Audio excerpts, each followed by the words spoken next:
Top 10 Underrated Anime Recap. You need to watch before you forget they exist. Dewey destroys his bat and knocks Seung-chul unconscious.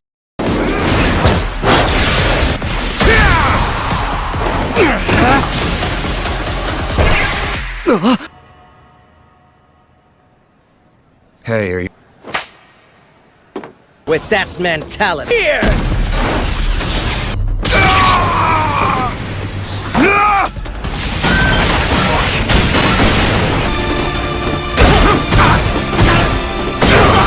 That's... Back is down! Mori awakens and only just makes it to his fight. He is told he will win if he can push the commissioner to the floor. Then when the commissioner mocks him, he easily pushes him down. Mori is amazed his body feels more powerful, but the commissioner is so angry he activates a supernatural power and summons a clown-like spirit to kill Mori, only stopping after being restrained by his fellow commissioners.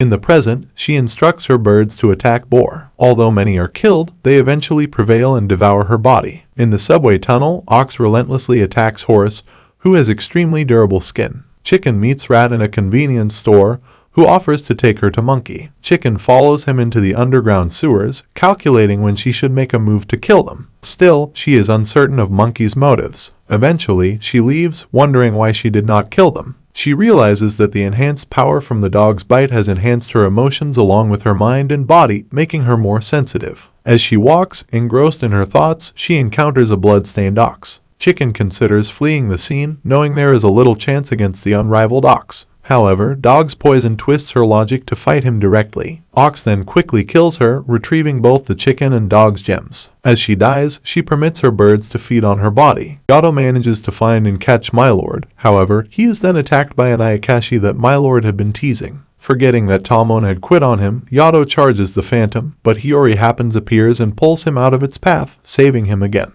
After Hiyori successfully attacks the Phantom, the two run away and manage to lose it. As the pair catches their breath, Yato points behind Hiyori at her tail and informs her that her soul has slipped out. They locate her body on top of a fence, and Hiyori suddenly collapses back into her body, losing consciousness. Yato successfully returns Mylord to his home and begins carrying Hiyori back to her house, but she wakes up and hits him, calling him a pervert. He finally explains about her being stuck in between the far shore, or the afterlife, and the near shore where the living reside. Hiyori then asks for his help to fix her body, seeing that he is a god, and Yato agrees but requests money in return. Hiyori mistakes the cost for 50,000 yen, and then 500,000 yen, but Yato tells her the correct amount, 5 yen.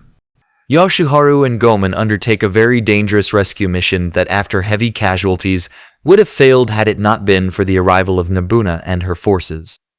As Nobuna berates Yoshiharu for his foolishness, everyone is soon informed that Yoshimoto and her army have invaded.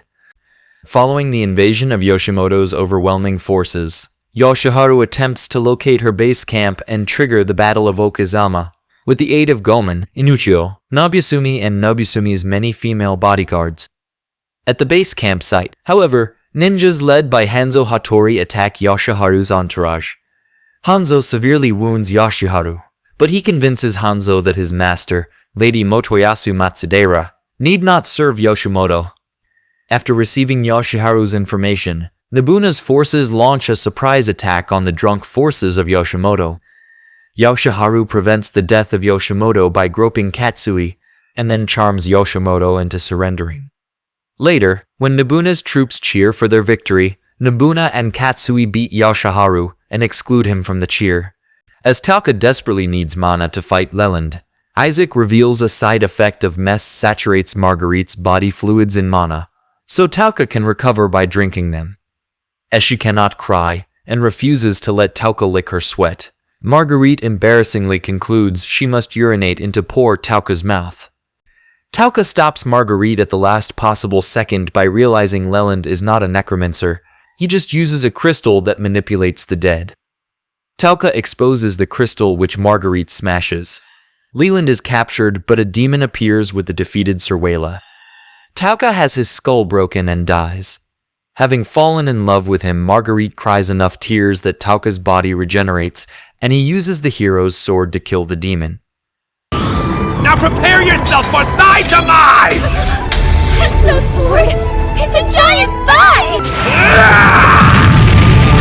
Leto does salvage work with Bellows, and things go smoothly until an underwater creature appears.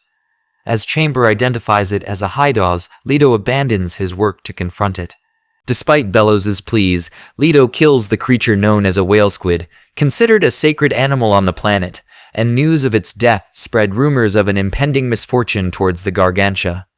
Pinion plans to draft Leto into his crew in order to explore the uncharted whale squid territory and salvage its treasures, but Bellows tries to deter him.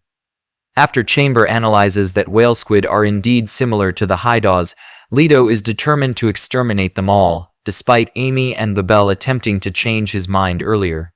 When a huge number of whale squid are seen approaching the Gargantia, Fleet Commander Fairlock orders a temporary shutdown on all machinery and lights to prevent any provocation as the whale squid pass under the Gargantia. Leto ignores Amy when she tries to stop him from fighting the whale squid, but he is forced to stand down when Rigid points a gun at him until all the whale squid pass under without any incidents. Fudo severely misses Dasumi. As such, he immediately takes on a suicide mission to infiltrate Gecko's base, leaving Big Gelato and Jinguji concerned for him. Dasumi, similarly lonely, finds him an event in Gecko's base, and happily plays card games with him. However, they are nearly discovered by Culverin Bear, having to hide in a small locker. Fudo accidentally discomforts Dasumi, who punches him out of the locker in embarrassment. He slams into Culverin Bear, activating his new weapons, which explode violently and destroy the base, leading Jinguji and Big Gelato to think Fudo accomplished his mission. The next day, Gecko's Supreme Leader Bossler meets with Dasumi and the other villains, revealing their plan of stealing people's negative emotions and turning them into monsters is coming to fruition. Dasumi proposes an amusement park as a desirable place to attack, and meets with Fudo there. A fight breaks out, and while the Gelato 5 deal with the Gecko army, We're heroes too! You don't need to worry about us!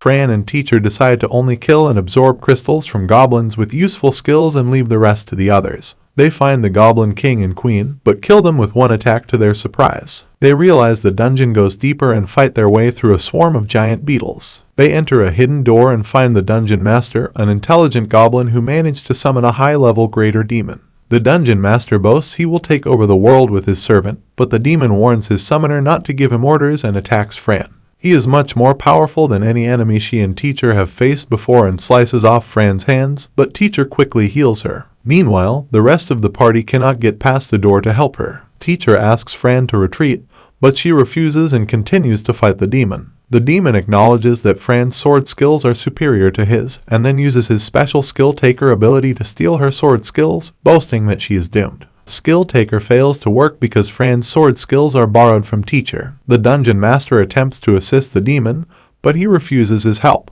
Teacher remembers a Dungeon Master's summons cannot survive without him and tells Fran to aim her attacks at him, forcing the demon to shield him. Fran hurls Teacher at the Dungeon Master, but when the demon tries to catch him, he unexpectedly changes direction and impales the demon instead, killing him. Teacher's blade breaks in the process, making Fran think he is dead before he reveals he can repair himself thanks to absorbing the demon's crystal. They kill the Dungeon Master, making the dungeon disappear. Oh damn, they're ugly mothers. Is this what evil Yoda looks like? But then he sees a lost crying girl. Oh dear, want to save her. Despite Riona's attempts to dissuade him that she is just NPC, Hyro doesn't want any more deaths after his incident with Martin. Oh well, let's see how brave are you know when the lone goblin kills all the guards. Too bloody, too gory. With Riona distracting it, Hyro goes to take the girl and run. OSHT, another goblin ahead. Out of options, since this girl looks like a young kid, he tells her to run through the alley. But the goblins go after her. Hyro gives chase, and as the girl is about to get clobbered, Hyro turns into the Flash and saves her. What speed? Hyro thinks this must be some game bug. All assured as Tesla is here. Something says when the goblins get afraid and start running. You bet, because Tesla easily slices them apart. He is after all the strongest NPC. Viewing Hyro's heroics, Tesla wants him to join his elite guard as he needs all the power he can get.